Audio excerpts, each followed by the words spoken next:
আসসালামু আলাইকুম ভিউয়ার্স, আশা করি সব ভালো আছেন। আমিও ভালো আছি। কে লিখেছেন জানি না, কিন্তু অসাধারণ। মা 9 মাস বহন করেন, বাবা 25 বছর ধরে বহন করেন, উভয়ের সমান। তবুও কেন বাবা পিছিয়ে আছেন তা জানেন না। মা বিনা বেতনে সংসার চালায়, বাবা তার সমস্ত বেতন সংসারের জন্য ব্যয় করেন। উভয় প্রচেষ্টা সমান, তবুও কেন বাবা পিছিয়ে আছেন তা জানেন না। মা আপনার যা ইচ্ছা তাই রান্না করেন, বাবা আপনি যা চান তা কিনে দেন। তাদের উভয়ের ভালোবাসা সমান, তবে মায়ের ভালোবাসা উচ্চতর হিসাবে দেখানো হয়েছে। জানি না কেন বাবা পিছিয়ে।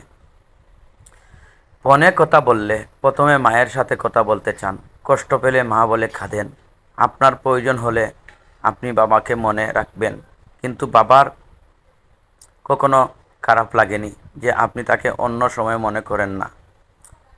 ছেলেমেয়েদের কাছ থেকে ভালোবাসা পাওয়ার ক্ষেত্রে প্রয়োজনের জন্য বাবা কেন পিছিয়ে আছেন জানি না। আলমারি ভরে যাবে রঙিন শাড়ি আর বাচ্চাদের অনেক জামা কাপড় দিয়ে, কিন্তু বাবার জামা খুব কম। নিজের প্রয়োজনের তোয়াক্কা করেন না, তারপরও জানেন না কেন বাবা পিছিয়ে আছেন। মায়ের অনেক সোনাদানা অলংকার আছে, কিন্তু বাবার একটাই আংটি আছে, যেটা তার বিয়ের সময় দেওয়া হয়েছিল। তবুও মা কম গহনা নিয়ে অভিযোগ করতে পারেন, আর বাবা করেন না। তারপরও জানি না কেন বাবা পিছিয়ে। বাবা সারা জীবন কঠোর পরিশ্রম করেন পরিবারের যত্ন নেওয়ার জন্য, কিন্তু যখন স্বীকৃতি পাওয়ার কথা আসে, কেন জানি না তিনি সব সময় পিছিয়ে থাকেন। মা বলে আমাদের এই মাসে কলেজের টিউশন দিতে হবে, দয়া করে আমার জন্য উৎসবের জন্য একটি শাড়ি কিনবে।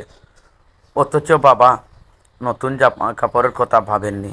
দুজনেরই ভালোবাসা সমান, তবুও কেন বাবা পিছিয়ে আছে জানি না। বাবা মা যখন বুড়ো হয়ে যায় তখন বাচ্চারা বলে মা ঘরের কাজ দেখাশোনা করার জন্য অত্যন্ত উপকারী, কিন্তু তারা বলে বাবাও খেজ। বাবা পিছনে কারণ তিনি পরিবারের মেরুদণ্ড, আর আমাদের মেরুদণ্ড তো আমাদের শরীরের পিছনে। অথচ তার কারণেই আমরা নিজেদের মতো করে দাঁড়াতে পারছি। সম্ভবত এই কারণেই তিনি পিছিয়ে আছেন। জানি না কি লিখেছেন।